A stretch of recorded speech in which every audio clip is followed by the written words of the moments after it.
You strength train in your life, your brain will be healthier. And remember, I'm not talking about mental health. It is very, very clear. Your physical activity is the fastest way to reduce onset of dementia. Hello, I'm Dr. William E. Morgan, president of Parker University, and I have a very special guest with me today, Dr. Andy Galpin. Dr. Galpin, thank you for joining us. It's a pleasure to be here again. Yes. Can you tell us a little bit about yourself and your background? Sure. My full-time job is I'm a professor at Cal State Fullerton. I run the Center for Sport Performance there. Within that, we've got a bunch of laboratories that study all things human performance. On top of that, I also work at a single level with a bunch of professional athletes across 14 professional sports, working on precision nutrition and sleep and all things physiology optimization. So a little bit of a scientist and then a little bit of a practitioner as well. Got it. Well, we have a real deep desire to learn more about strength and human performance here at Parker University. We actually have a master's degree in strength and human performance and a bachelor's degree, and we're getting ready to build a human performance center here on campus. Yeah, I'm excited to see it. As I saw the facilities earlier, it's incredibly impressive what you all have built so far with the other parts, and so I really want to see what you guys can come up with. Well, I want to tap your depth of knowledge to find out how we can make it the best human performance center in the world. Yeah, sounds awesome. So we talked about, before we started the interview, a little bit about our desire to go into extending health spans for people. And people know about the lifespan. The average American lives, 75, 80 years old. But a lot of that time is spent, I think 18% of the average person is spent in a state of disease. And we also know that most of the healthcare expenses that take place for any of us is in our last 2 weeks of life. Yeah. We want to make sure that we can extend that healthy period. And we have a project that we're working on, basically called 20 more good years. Not just adding 20 more years of life, but 20 more good, healthy years where you can do the things that are important to you or to me and to be a valuable contributor to society. What advice would you give to someone who were seeking to add 20 more good years of productive living to their life? You know, one of the challenges that I've faced in my career is people say, oh, you work with all these pro athletes in the NFL and NBA and all these folks. But I'm just a regular person. So my pitch is always, well, hold on, stop here. If you want to live well, we'll go back to Bill Bowerman. If you have a body, you are an athlete. And the reality of it is, my job with professional athletes is to put their physiology and physical abilities into a space where they are the highest functioning, most resilient possible. They want to go use those skills to then shoot a basketball or hit a golf ball. I don't care. But my point with this is, your question, it's the exact same process. In any case, whether I'm optimizing a professional athlete or optimizing somebody for wellness span, it is still about physiology. Everything has to be optimized as much as we can. It has to be functioning well, and then you can use those skills to do whatever you'd like. So I will fundamentally come back to the same thing every single time. The tools I have to use to get these people to perform at the best year-round are the exact same tools you want to be able to perform your best for a long time. If we look at just the literature on longevity and wellness and predictors of mortality and all-cause risk, what you're going to see is a bunch of stuff that looks like the NFL Combine. It looks like an athlete testing paradigm, right? It's how strong are your legs? How much grip strength do you have? What's your VO2 max? What's your foot speed look like? Those are going to be four stronger predictors of all-cause mortality than almost anything you're getting done at basic physical at a doctor's office. So I could go on and on and on, and we could just run down a list of things that have been shown and to differentiate between absolute, like how long you live versus your functionality. And you're gonna, again, it's gonna look exactly like an athlete testing paradigm, which is why I'm so adamant and so strong about this, and why I'm comfortable answering your question, despite the fact I don't work in that space of longevity, but I really do, because I work on, again, making your physiology as clean as it possibly can be.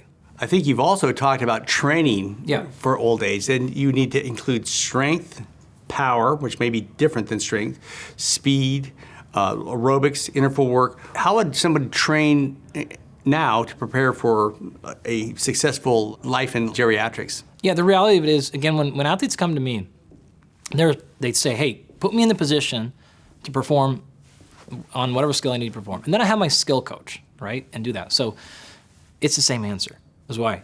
So when I look at that, we have an entire model broken down that says, what are all the things someone needs to perform at their physical best?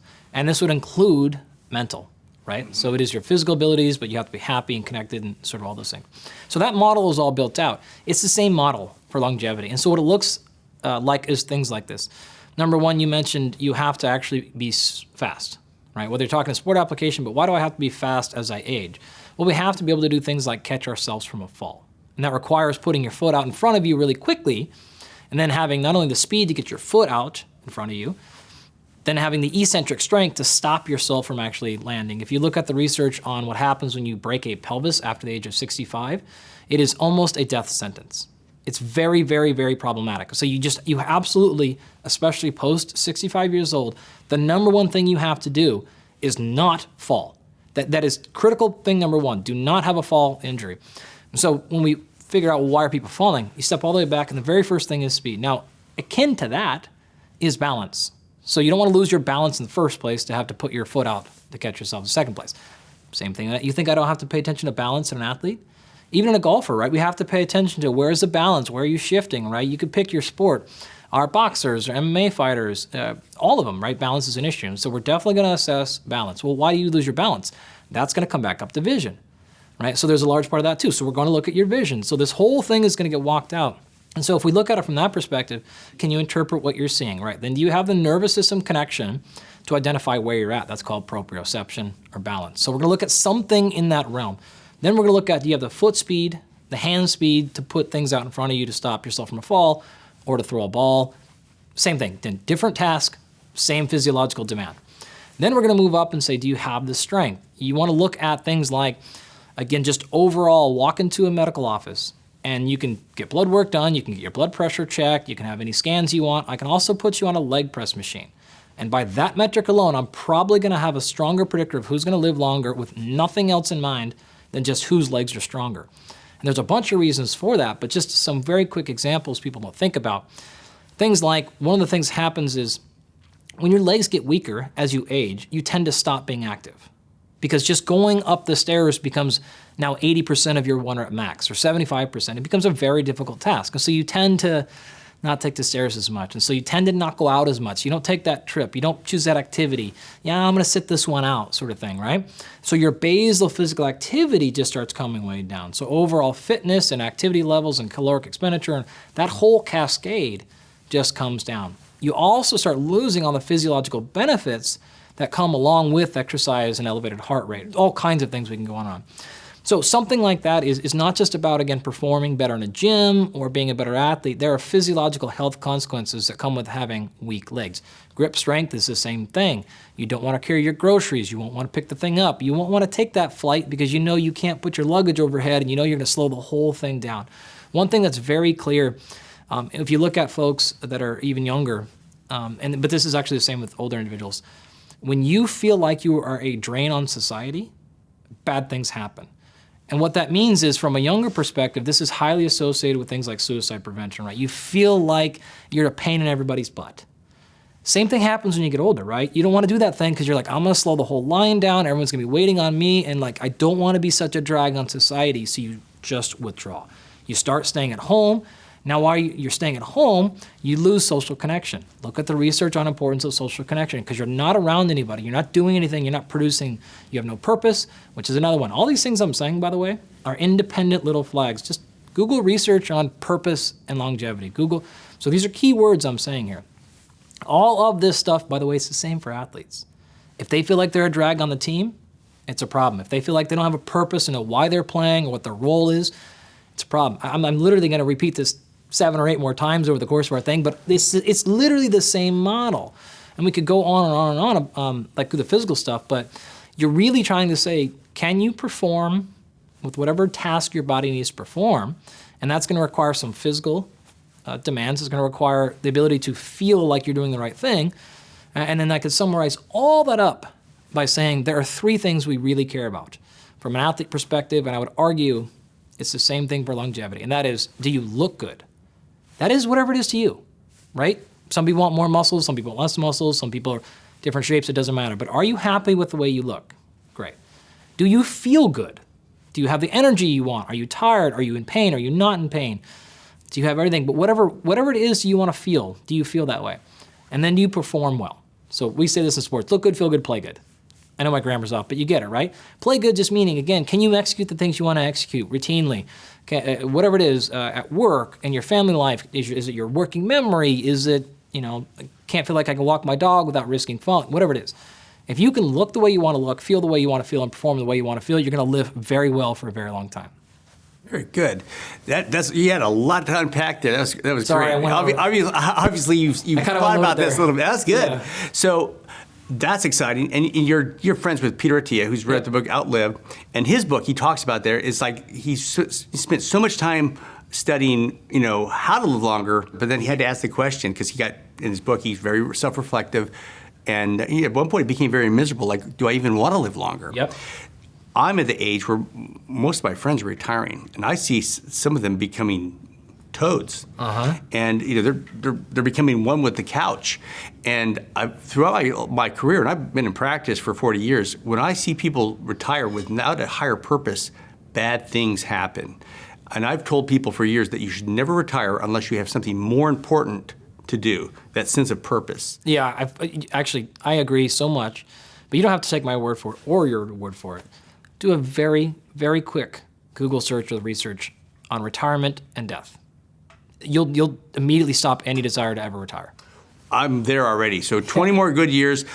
I'm at the point now where I'm figured out most of the things I needed in life. Yep. Why would I put them on the shelf? Yep. I want to apply them. Yep. And that's what we're talking here today. Peter Attia also talks about the 4 horsemen. He talks about diabetes, cancer, heart disease, and Alzheimer's. Yep. And I would add in there, I think you would agree with it, would be fragility, osteoporosis, joint health, and then, of course, you want to be more resilient. But those things contribute to it.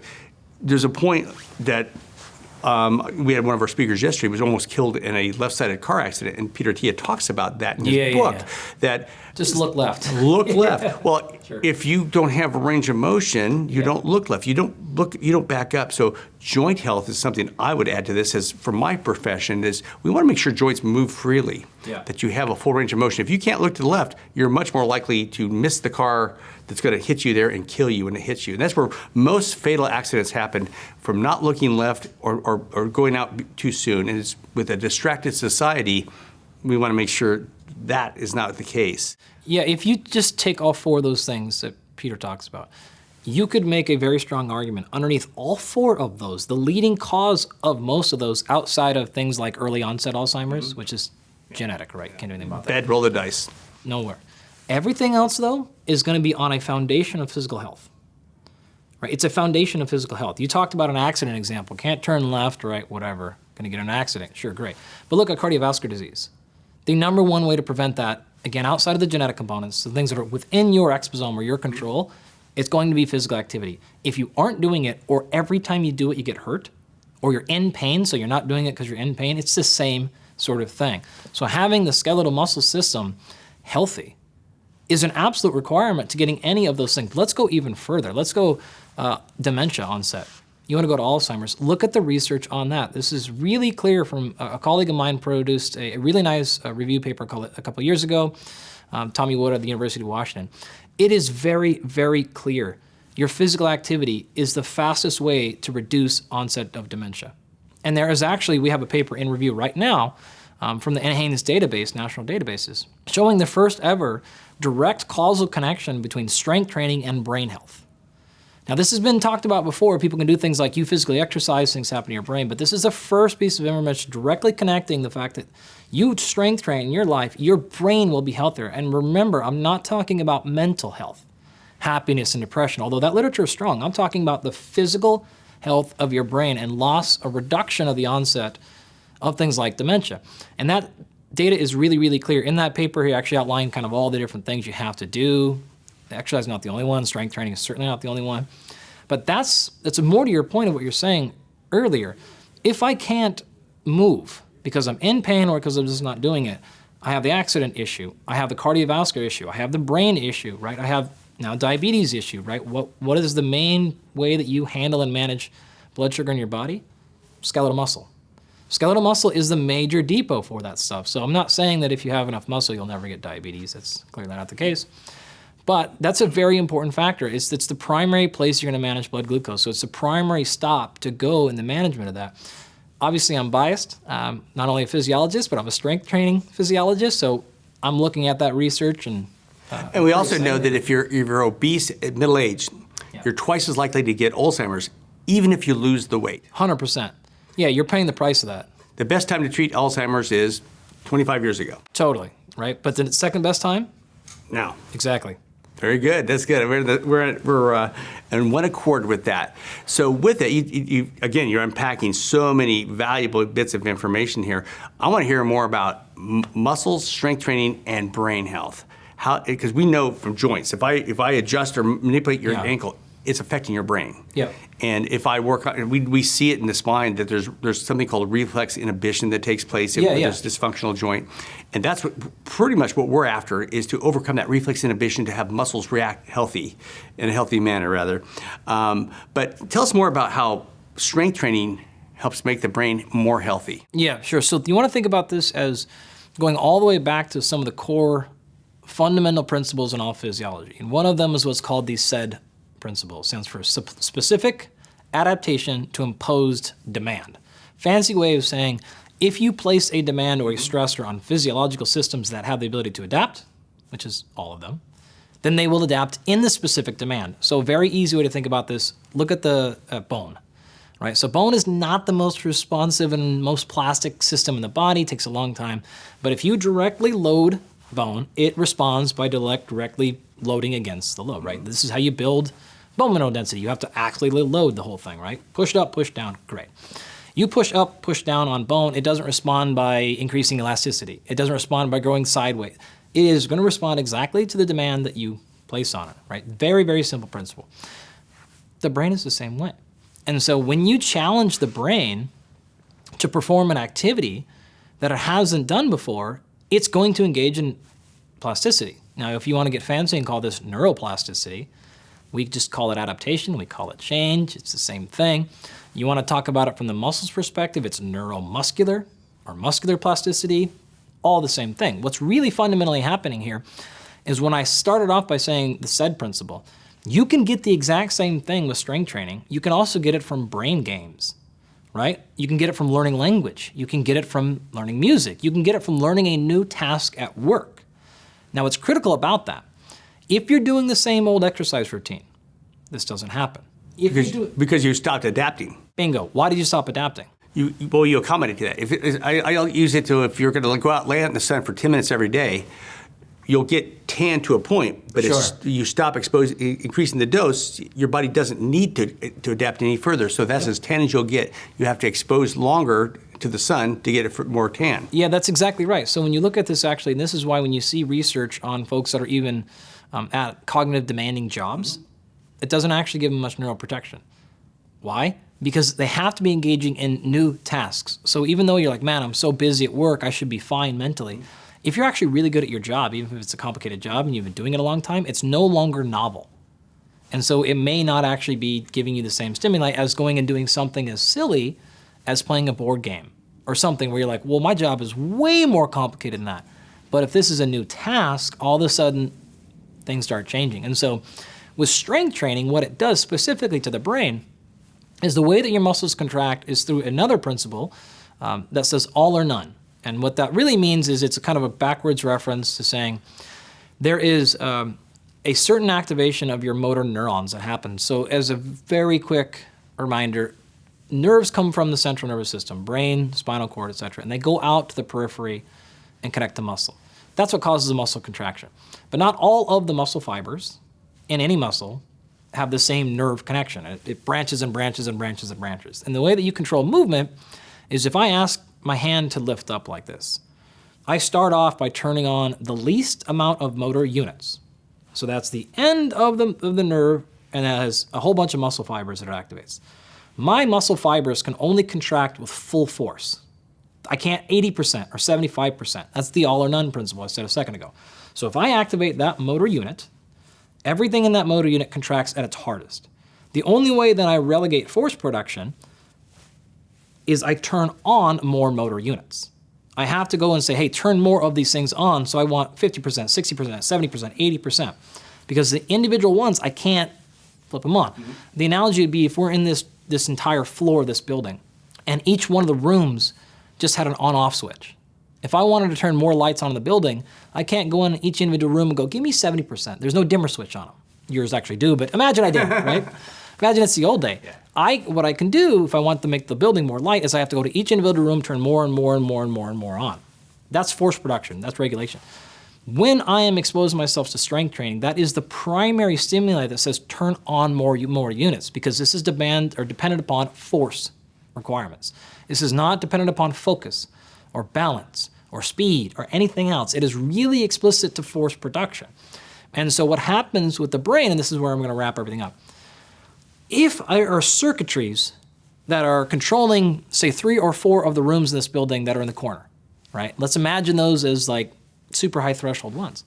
And I never ever get the force requirement needed to turn on those buttons. What happens to those buttons? They're gone. If I then come back in and say, hey, make sure every once in a while, those 3 back offices in the corner, go flip the lights on, just to make sure that the circuitry doesn't, it's like you don't turn a car on for 25 years, what happens? Ain't gonna start. Yeah. So we're gonna keep those things started.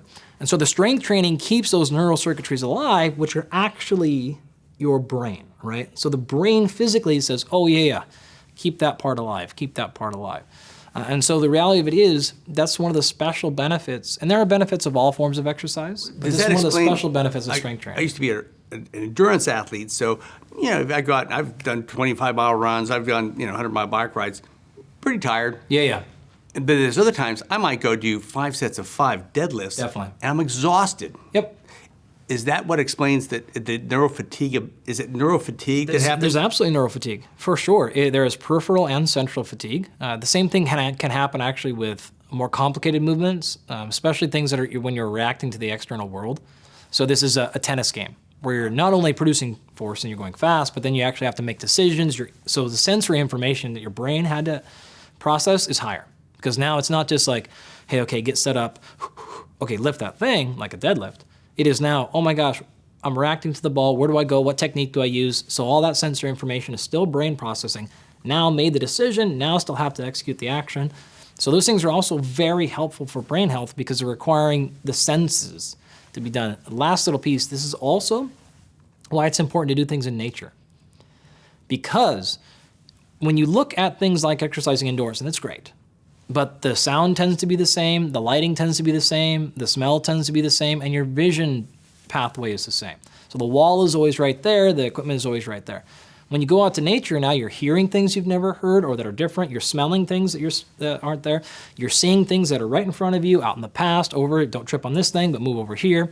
And then in the case of like an outdoor sport, like surfing or anything like that, racquetball sports, you're reacting to the world and you're making decisions really quickly, and I don't get to set up and be braced and repeat the same movement pattern over and over again. So they provide a unique advantage to keeping your brain physically healthy because you're asking now all parts of it to make a lot of decisions with a lot of stimuli coming in, and a lot of that is novel, and most importantly, it's unpredictable.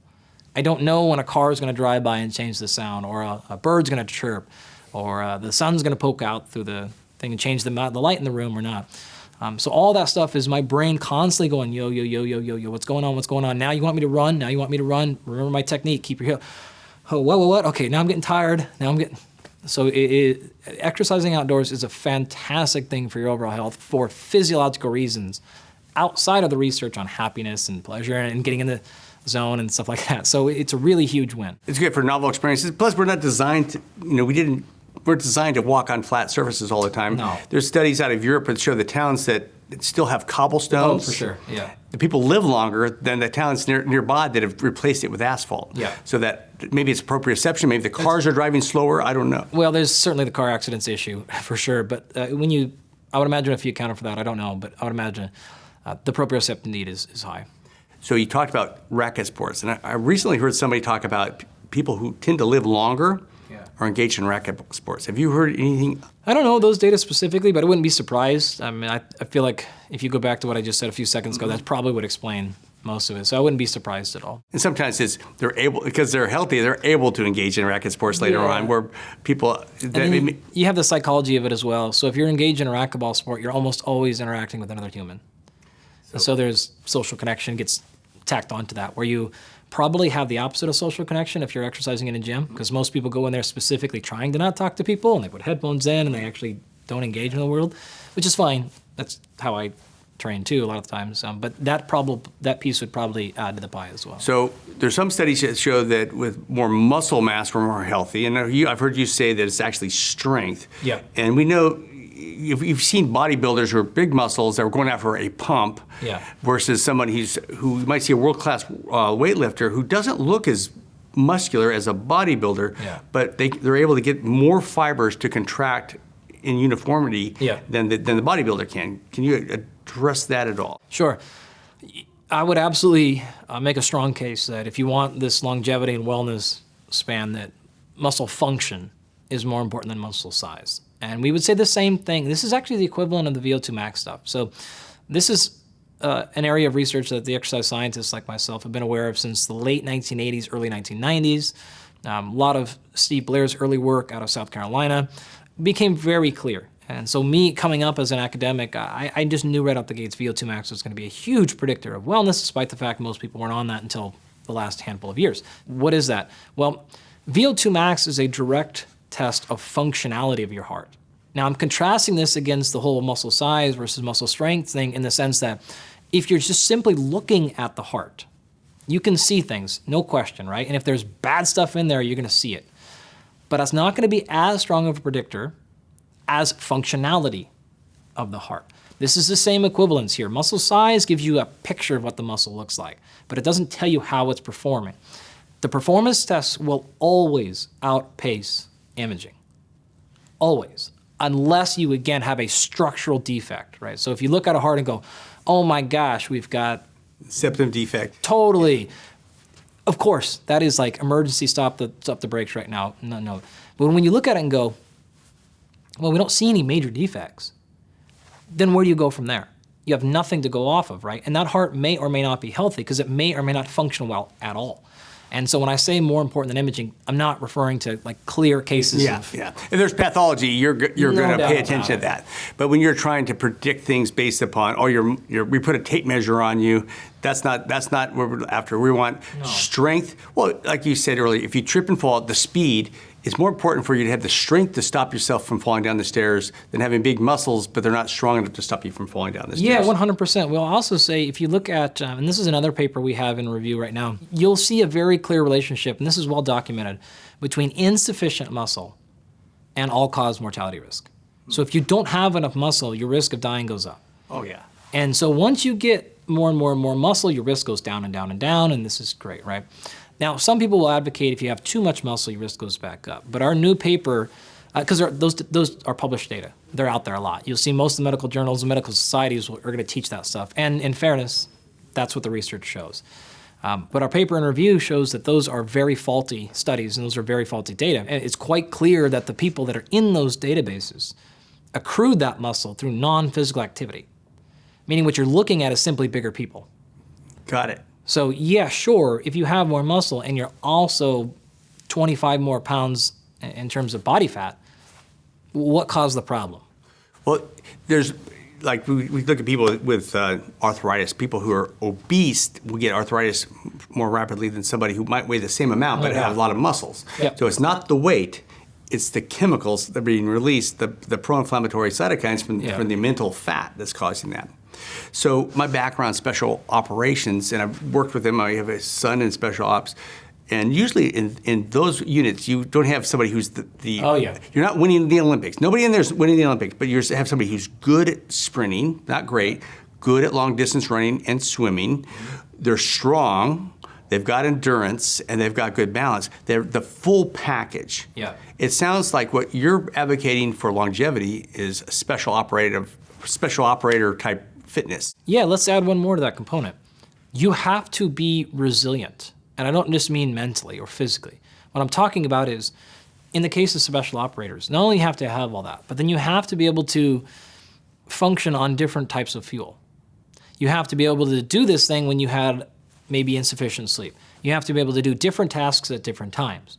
And so that resilience internally to go, you know what, I had this type of food, and I'm fine. I had this type of food and I'm fine. I had this and I didn't have that and I'm fine, and still be able to function.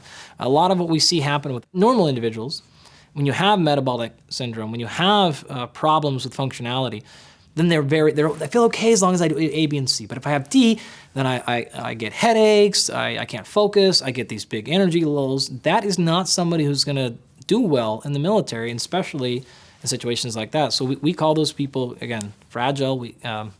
My friend Laird calls them liabilities, right? It's like, we're leaving you behind. If Well, we're out in the it's field, odd. like, You'll you're see left these behind. these great athletes come and colorblind.